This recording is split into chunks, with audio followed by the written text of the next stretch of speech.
I want to begin by asking y'all, what is abnormal behavior, just to define it to yourself, just a rhetorical question. While that's lingering in your mind, I want you to think about mental health and just a specific mental illness. Most of y'all, probably all of y'all, are all wrong about what you think.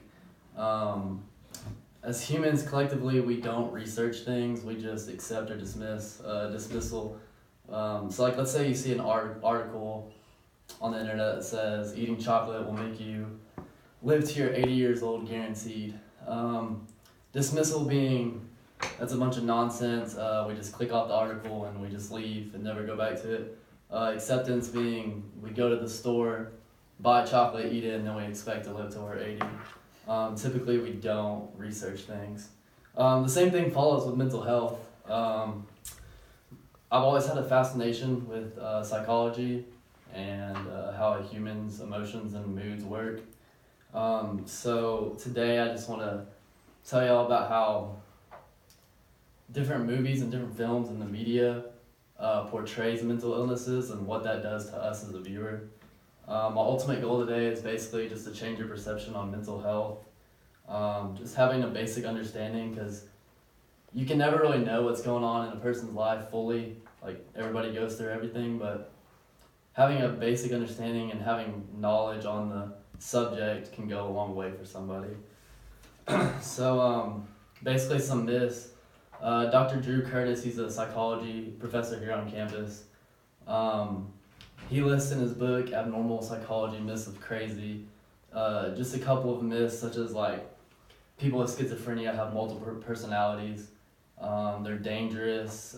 People with autism, it's on the rise and that's contagious and stuff. And another site, that www.health.usnews.com, Kristen Fawcett says that the depression to psychotic disorders is about 7-1, and the TV shows and film portray schizophrenia and more severe disorders opposed to ADHD and OCD, and that's not correct at all.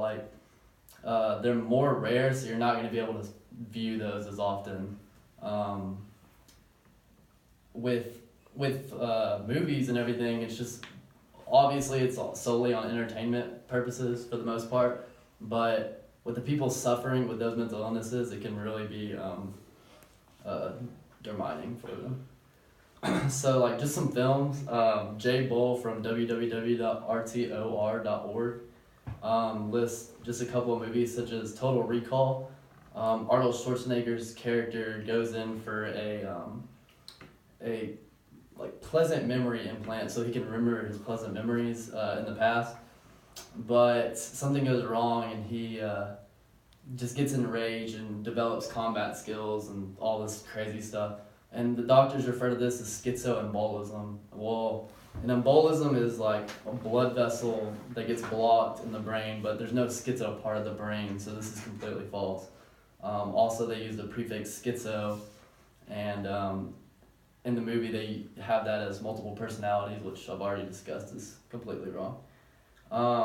With Silver Linings Playbook, he also mentions they give an unrealistic treatment on mental health. So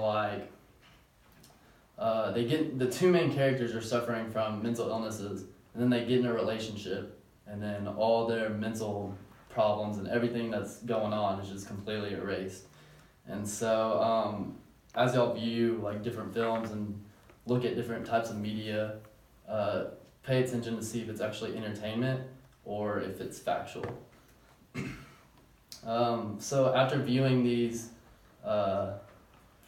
films and everything, stigma develops, and which stigma is defined by www.cambridge.org, is a sign of disgrace or discredit. So there's different types also. There's social stigma, and then there's self-stigma. Social being discriminated, people looking at the people suffering and then not wanting to be associated with them at all. And then self-stigma is just a sense of shame within the person. So along with that, the shame outweighs their symptoms. So on top of everything that they're suffering from, they're also suffering from that shame that comes along with it.